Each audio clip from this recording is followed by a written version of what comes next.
हरे कृष्णा।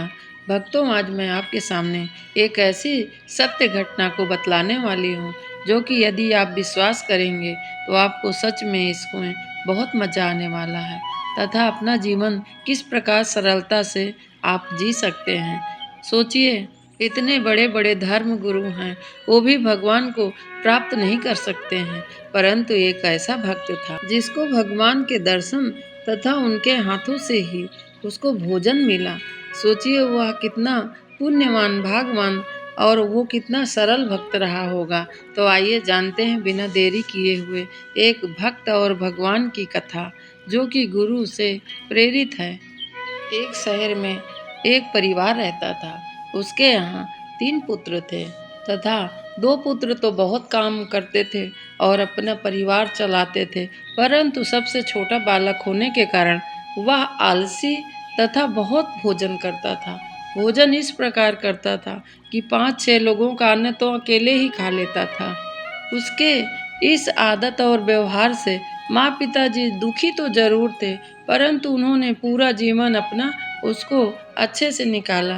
परंतु कोई कहा नहीं जा सकता भगवान की माया, उन्होंने स्वर्ग सिधार दिए और भाई भौजाई ने उनको घर से निकाल दिया। एक तो बहुत खाता था, दूसरा वो मूर्ख, कुछ काम भी नहीं करता था। इस प्रकार से उसे घर से निकाल देने पर वह इधर उधर भटकते हुए पूरा दिन निकाला। अतः सामने एक मंदिर उसे दिखा। मंदिर में मोटे मोटे गुरु जी के शिष्य तथा गुरु जी सहित सभी लोग भजन भाव में लगे हुए थे। बोला, यहाँ जाकर मैं एक बार देखता हूँ, शायद कुछ प्रसाद खाने को मिल जाए। तब वह बालक मंदिर गया और उसे गुरु जी प्रसाद दिए और वो बहुत प्रेम से खाया और कहने लगा, गुरुजी, एक पंगत में और बैठ जाऊं? गुरुजी बोले, अरे बेटा, तुम 3 पंगत और बैठ जाओ, कोई बात नहीं, पेट में ही तो खा रहे हो। तब वो 3-4 पंगत जब निपटाया तब उसकी भूख शांत हुई। फिर उसने गुरुजी से कहा, हे गुरुजी, क्या मैं आपके मंदिर में रह सकता हूँ? यहाँ का छोटा मोटा काम भी कर लूँगा, क्योंकि मेरे भाई भौजाई मुझे निकाल दिए हैं घर से। गुरुजी को उस बच्चे पर दया आई। तब उन्होंने कहा, हाँ, तुम बिल्कुल यहाँ रह सकते हो और सभी के साथ काम में हाथ बटाना और भोजन ग्रहण करना। इस प्रकार बालक को तो बहुत मजा आने लगा। थोड़ा बहुत काम करता, 4 पंगत 5 पंगत में बैठकर आराम से खाता, अच्छा मोटा तंदुरुस्त हो गया। परंतु 15 दिन के बाद एकादशी आई। एकादशी के दिन सभी वैष्णव जन व्रत करते हैं और गुरु जी का पूरा मंदिर में ऐसी व्यवस्था थी कि एकादशी के दिन कोई भोजन नहीं करता था। इस प्रकार बालक की बात सुनकर गुरु जी ने कहा, यदि तुम भूखे नहीं रह सकते हो तो तुम सीधा मेरे से ले लो, कुछ शिष्य तुमको सीधा पिसान दे देंगे और प्रसाद बुद्धि से जाकर, वैसे तो भोजन नहीं ही करना चाहिए आज, परंतु तुम्हारी ऐसी अग्नि है तेज पेट की, तो तुम जरूर भोजन लेना, लेकिन प्रसाद बुद्धि से भोजन ग्रहण करना और भगवान को पहले भोजन का भोग लगाना, उसके बाद तुम भोजन ग्रहण करना। भगवान को बुलाना और कहना कि भोजन पाइए प्रभु आप, उसके बाद ही भोजन करना। इस प्रकार गुरु जी की आज्ञा से उसने सीधा पिसान लिया और मंदिर से थोड़ा ही दूर जाकर उसने भोजन बनाना प्रारंभ कर दिया। और भोजन जब बन गया, गुरु जी ने बोला था कि भगवान को बुलाना है, तो बुलाने लगा भक्त, राजा राम आइए, सीता राम आइए, मेरे भोजन का भोग लगाइए। इस प्रकार उसने 3-4 बार प्रार्थना की। 5वीं बार भगवान स्वयं प्रकट होकर आकर कहते हैं कि क्या बनाया है, ला के दे, भोजन करता हूँ।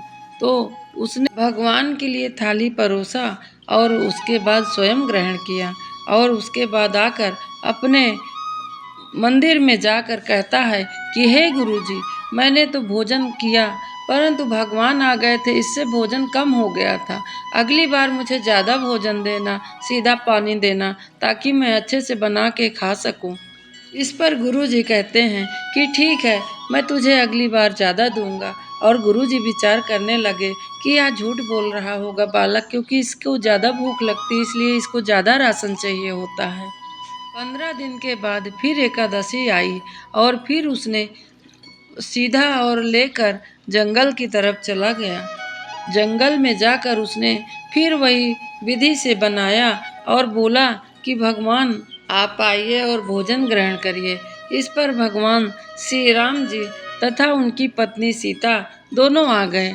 तब वह बालक कहता है, मैंने तो एक जन के लिए ही भोजन बड़े मुश्किल से बनाया था और किसी तरह उस दिन तो आपको परोस दिया, परंतु आज बिना बताए 2 जन को लेकर आए।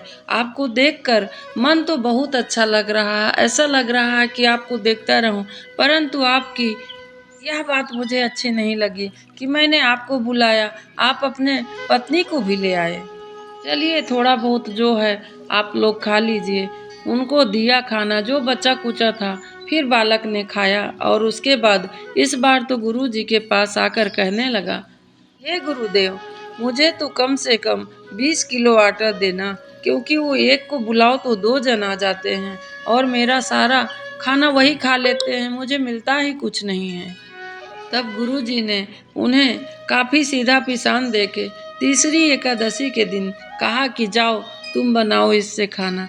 तब वह जाकर खाना बनाया और फिर राम का पूरा परिवार, राम लक्ष्मण भरत शत्रुघ्न सीता सभी लोग प्रकट हो गए तथा हनुमान जी भी। इस बार तो बालक को बड़ा गुस्सा आया, परंतु उन्होंने देखकर उनकी छवि सुंदर कहने लगा बालक कि हे प्रभु, आप जब आते हैं तो पहले से मुझे बता दिया करिए कि कितने लोग आएंगे, तो मैं उसी हिसाब से भोजन पकाऊं।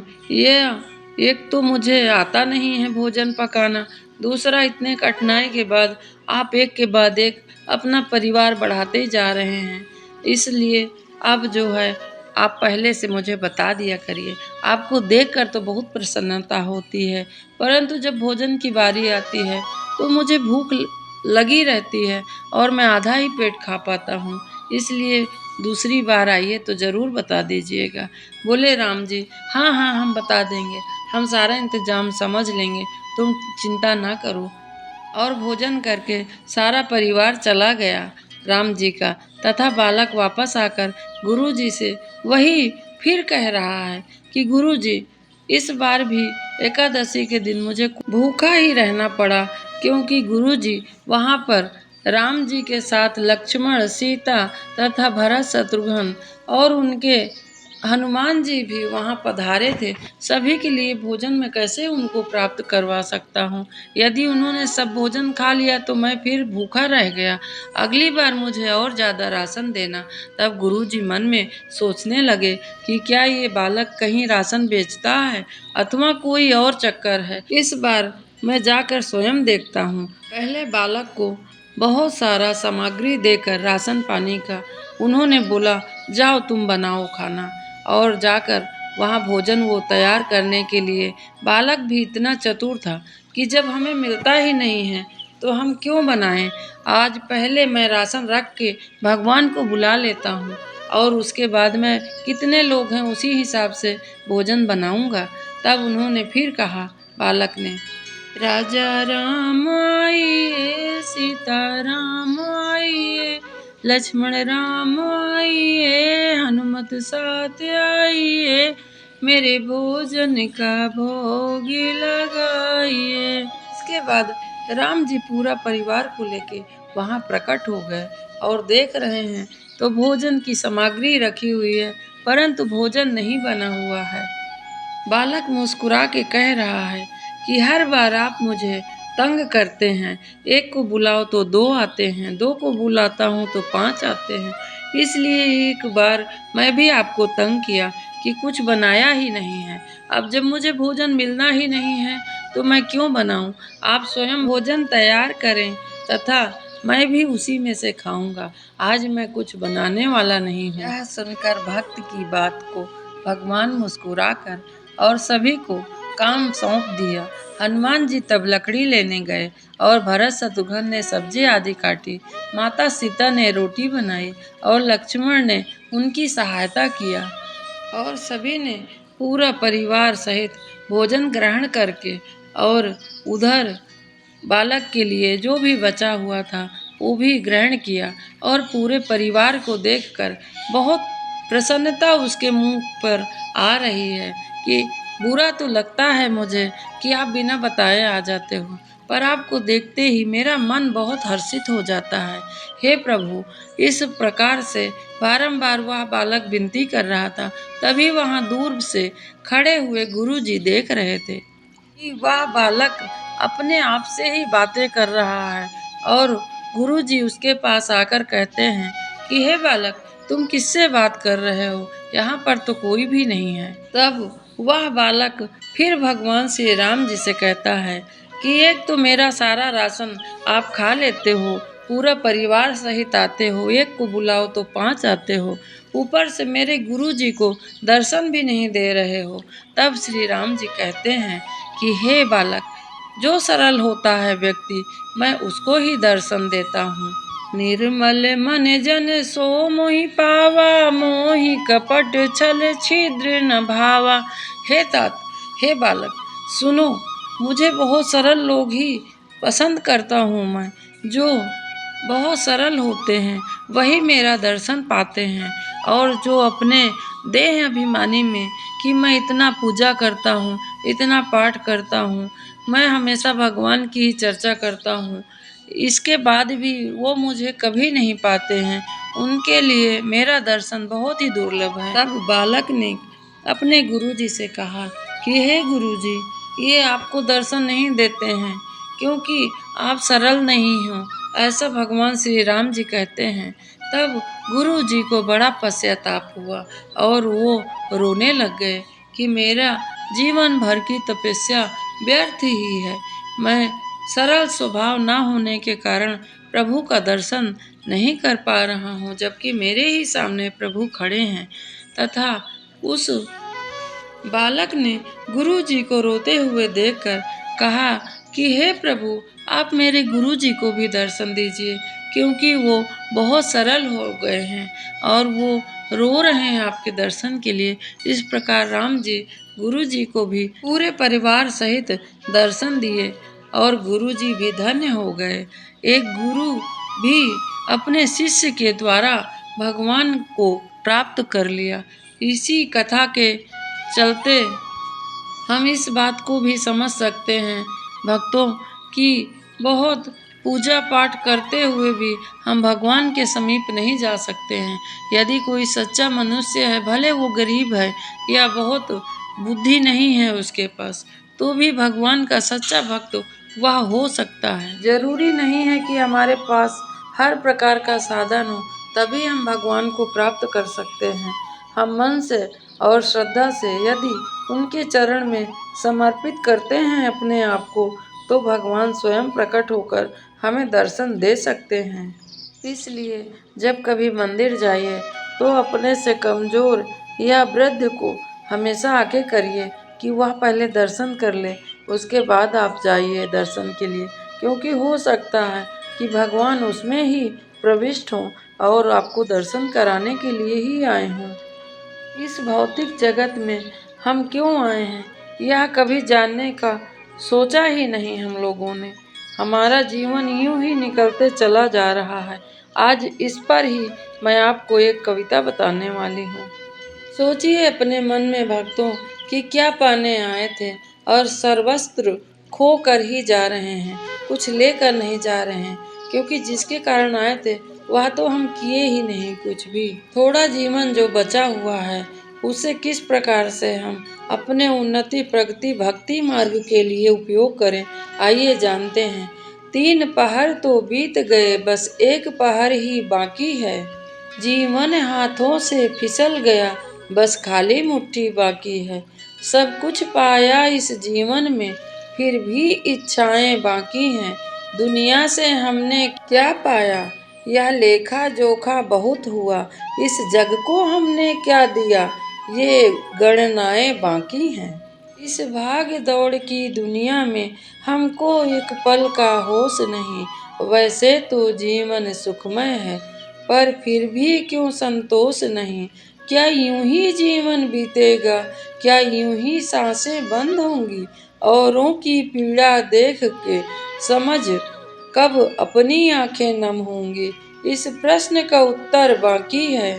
मेरी खुशियाँ मेरे सपने, मेरे बच्चे मेरे अपने, यह कहते कहते शाम हुई। इससे पहले मातम छाए, इससे पहले ये शाम ढले। कुछ दूर पराई बस्ती में एक दीप जलाना बाकी है। 3 पहर तो बीत गए, बस एक पहर ही बाकी है। जीवन हाथों से फिसल गया, अब खाली मुट्ठी बाकी है। इस पर जरूर सोचिएगा। हे भक्तों, आप समझ लीजिए, ये अपने ऊपर उतारिए और जो बचा हुआ समय है उसका सदुपयोग करिए। दूसरे की भलाई में अपना समय निकालिए। अपने बाल बच्चों की उलझन में तो 3 पहर की जिंदगी हम बिता ही लिए हैं। इसलिए जो बचा हुआ जीवन है उसको हम दूसरे की मदद करें तथा भगवान में हमारी दिन प्रतिदिन रुचि बढ़ते जाए। जो हमसे नफरत करते हैं उनको सिर्फ हम भूल सकते हैं, उनके बारे में ज़्यादा ना सोचते हुए जो हमसे प्रेम करते हैं उनके समीप रह के उनको प्रेम दीजिए और भगवान से ज़्यादा जुड़िए। क्योंकि दूसरों को ज्ञान देना तो बहुत ही सरल काम है, परंतु खुद पे नियंत्रण रखना बहुत कठिन काम है। और इस कठिन काम को आपके जैसे महान आत्माएं ही कर सकती हैं। तो आज से ही आप इस नई शुरुआत करिए कि दूसरों की मदद करें और अपने जीवन को सरल बनाएं और अपने आप का ध्यान बहुत रखें, क्योंकि यह जीवन हमें पुनः कभी भी नहीं मिल सकता है, कभी भी नहीं। भगवान ने हमें जो भी बनाया है, छोटा बड़ा काला गोरा मोटा, किसी प्रकार से हमारे अंदर आत्मा तो एक ही है, प्रभु की है। इसलिए हम दूसरे का ना मजाक उड़ाएं, ना ही किसी प्रकार से उनको परेशान करें। आज के लिए बस इतना ही। हरे कृष्णा।